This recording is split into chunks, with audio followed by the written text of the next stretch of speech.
कोशिश करता रहूंगा जब तक सांस चलेगी, किसी के आगे हाथ नहीं फैलाऊंगा। मेरी किस्मत भी छीन लो, मेरी मेहनत भी, मेरी उम्मीद भी तोड़ दो, मेरा हौसला भी, मैं फिर भी चमक कर दिखाऊंगा। नमस्कार।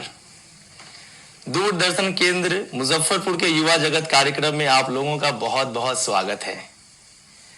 आज दो ऐसे युवा साहित्यकार से मैं बात करने वाला हूं जिन्हें सुनने के बाद आपके अंदर के भी छिपा हुआ कला जाग उठेगा। जी हां, यदि आपके अंदर हौसला, जुनून हो तो आप हर एक कार्य कर सकते हैं, जिन्हें सिद्ध कर रहे हैं आज हमारे कार्यक्रम में उपस्थित दो युवा। आप लोगों का बहुत बहुत स्वागत है। धन्यवाद। धन्यवाद। सबसे पहले मैं आपसे आपका परिचय जानूंगा। हमारे दर्शकों के आप अपने बारे में अपना परिचय दें। जी नमस्कार मित्रों, मेरा नाम अनुभव राजा और मैं अभी स्नातक ग्रेजुएशन कर रहा हूँ हिंदी ऑनर्स से एलएस कॉलेज से। देखिए, अनुभव, इनका नाम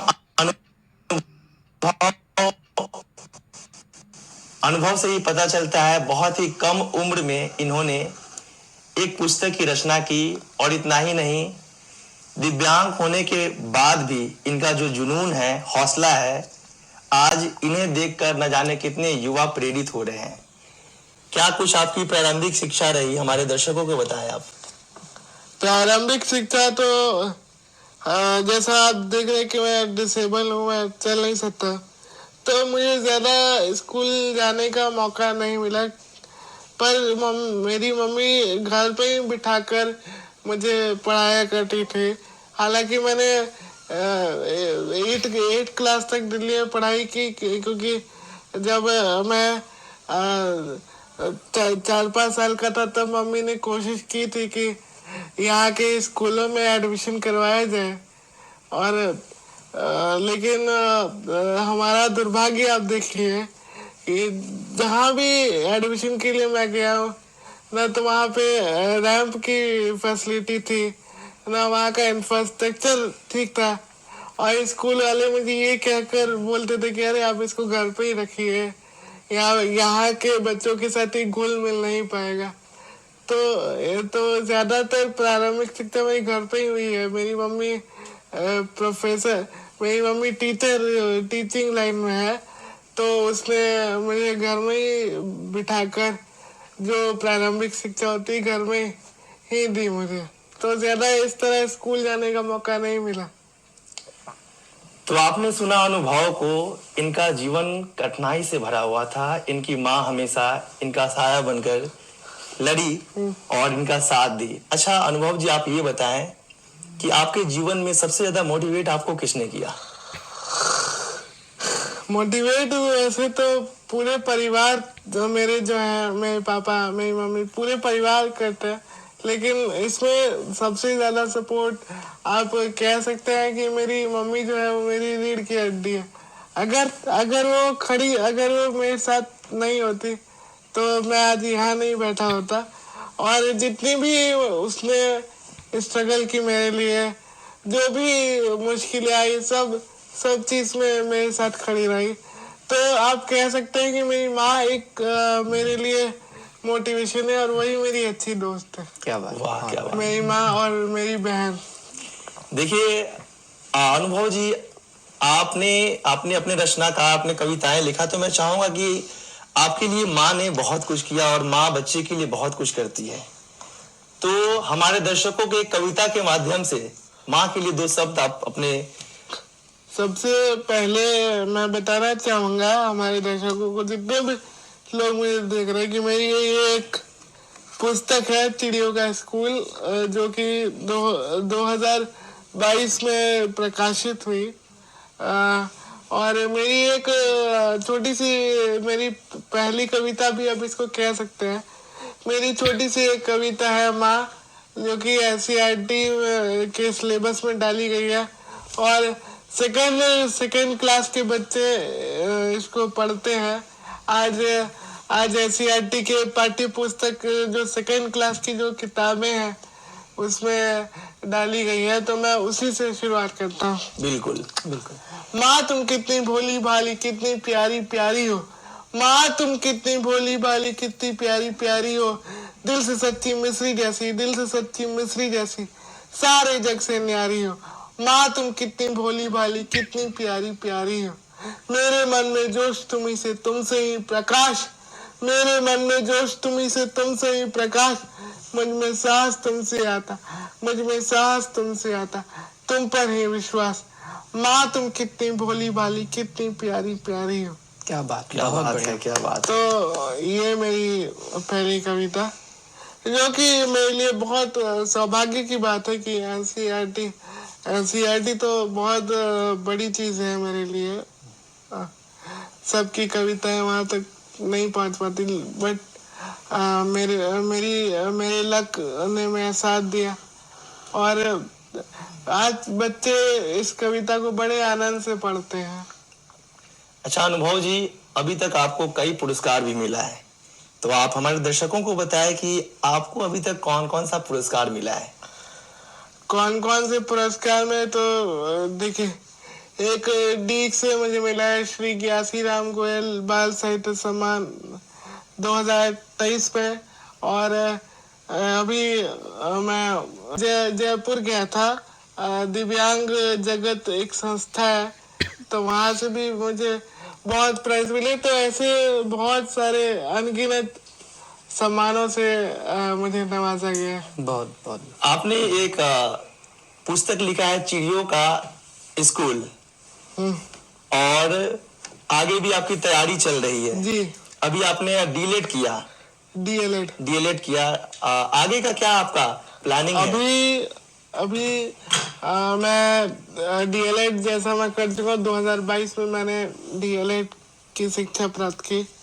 अभी मेरा प्लान है कि आगे मैं शिक्षक बनना चाहता हूँ और समाज के लिए कुछ करना चाहता हूँ। अभी मैं एक स्नातक, जैसा कि मैंने शुरुआत में बताया कि मैं स्नातक हिंदी का छात्र हूँ एलएस कॉलेज से, तो अभी मेरा ग्रेजुएशन चल रहा है और अभी आगे समाज शिक्षक बनने की तैयारी है। मैं ये साबित करना चाहता हूँ कि मैं समाज के लिए कुछ कर सकूं। अच्छा, आप ये हमारे दर्शकों को बताएं कि जीवन में कामयाब होने के लिए हर एक इंसान का जो दिनचर्या होता है कैसा होना चाहिए। जो युवा आपको देख रहे हैं उनके लिए आप संदेश दे कि कैसे उन्हें जीवन में सफलता के लिए अभ्यास करना चाहिए, और उसका प्रातः काल से लेकर कैसा उनका दिनचर्या होना चाहिए।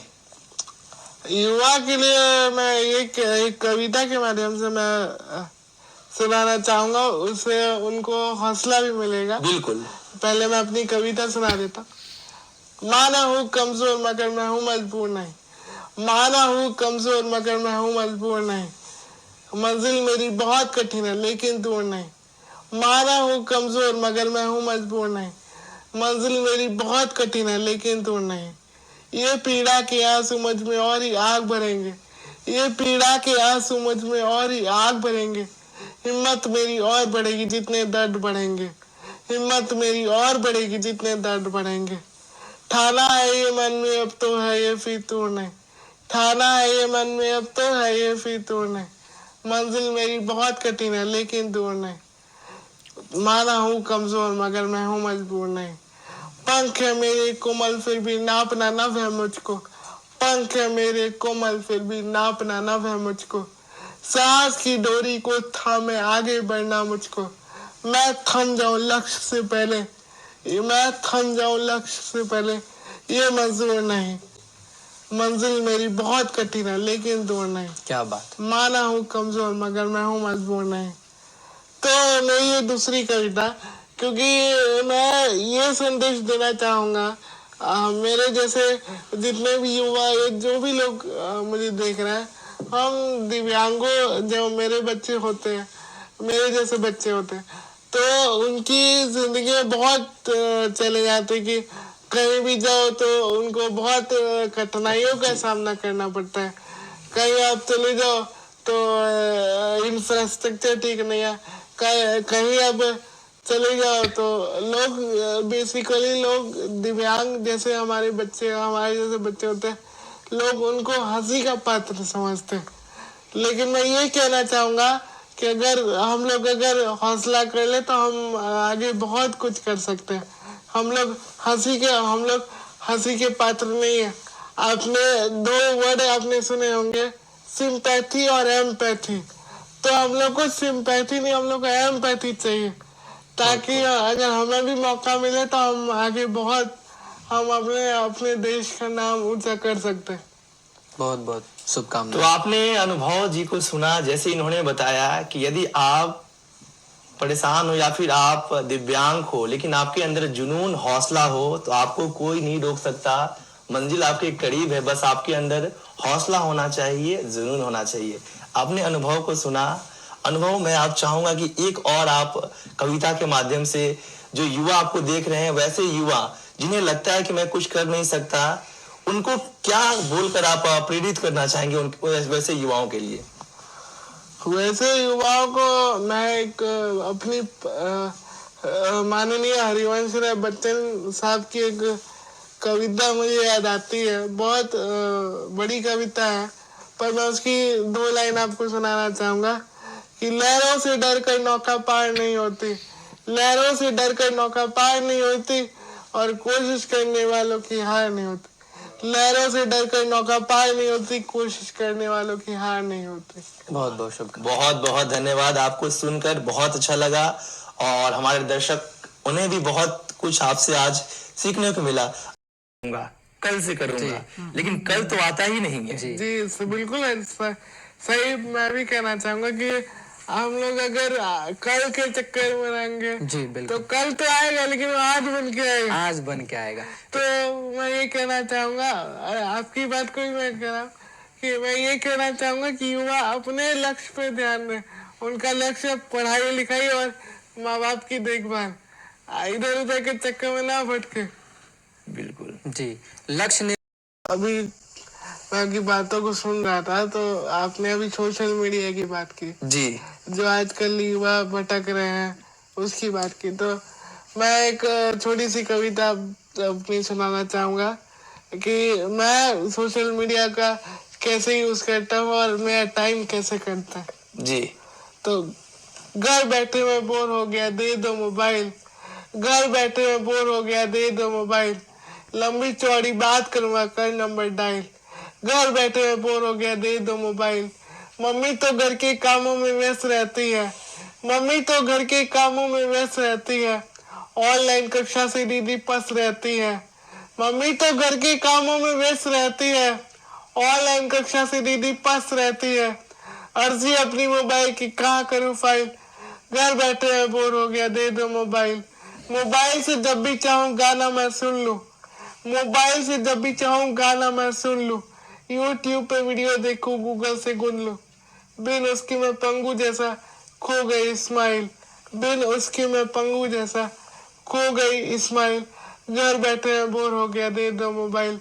फेसबुक इंस्टा व्हाट्सएप पे फ्रेंड बनाऊं खूब, तरह तरह के गेम्स में खेलूं, उसमें जाऊं डूब। तरह तरह के गेम्स में खेलूं, उसमें जाऊं डूब। फोटो अपनी खिंचवाऊंगा, दे दे स्टाइल। फोटो अपनी खिंचवाऊंगा, दे दे स्टाइल। घर बैठे बोर हो गया, दे दो मोबाइल। क्या बात है, क्या बहुत बात है, क्या बहुत बात खूब। है, क्या बात है। बहुत अच्छा। आपकी कविता को सुनकर हमारे दर्शकों को भी काफी पसंद आपकी कविता आई होगी। और आपने जिस तरीके से मोबाइल फोन के बारे में बताया, क्योंकि मोबाइल फोन अगर हम लोग इस्तेमाल करें उसका, तो उसमें बहुत सारा ज्ञान भरा पड़ा है। जी जी, और अगर दुरुपयोग करें तो उसमें जी। बहुत सारी खामियां भी है। जी बिल्कुल सर। जी, आप दोनों एक एक शब्द से, आप लोग का रचना काफी प्रभावित रचना है, तो एक एक कविता के माध्यम से हमारे दर्शकों को प्रभावित करें। अनुभव जी। मैं अपनी एक कविता सुनाना चाहूंगा, जो मैंने स्कूल के ऊपर लिखी थी कि मेरा सपना था कि अगर कभी मैं स्कूल जाऊंगा, पढ़ाई करूंगा, तो स्कूल कैसा होना चाहिए। सुनिएगा, पसंद जी आएगी। बिल्कुल। काश ऐसा होता है स्कूल, काश ऐसा होता है स्कूल जिसमें जाते सब कुछ भूल। काश ऐसा होता है स्कूल जिसमें जाते सब कुछ भूल। कोई न टोका टाकी करता, टीचर हंस कर देते फूल। काश ऐसा होता है स्कूल जिसमें जाते सब कुछ भूल, कोई ना टोका टाकी करता, टीचर हंस कर देते फूल, टीवी पर कार्टून देखते, गाना गाते झूला झूल, काश ऐसा होता है स्कूल जिसमें जाते सब कुछ भूल। क्या बात, बहुत खूब। तो आपने देखा आज दो ऐसे प्रभावशाली लेखक को, रचनाकार को, जिनके कविताओं के माध्यम से हमारे दर्शक काफी प्रभावित हुए हैं। और इनको सुनने के बाद जितने भी वैसे लोग हैं, दो रचनाकार हमारे बीच में थे, उन्हें काफी आज मोटिवेशन मिला है। तो हम चाहेंगे कि आप लोग ऐसे ही इनके द्वारा दिया गया शब्द पे काम करें। धन्यवाद।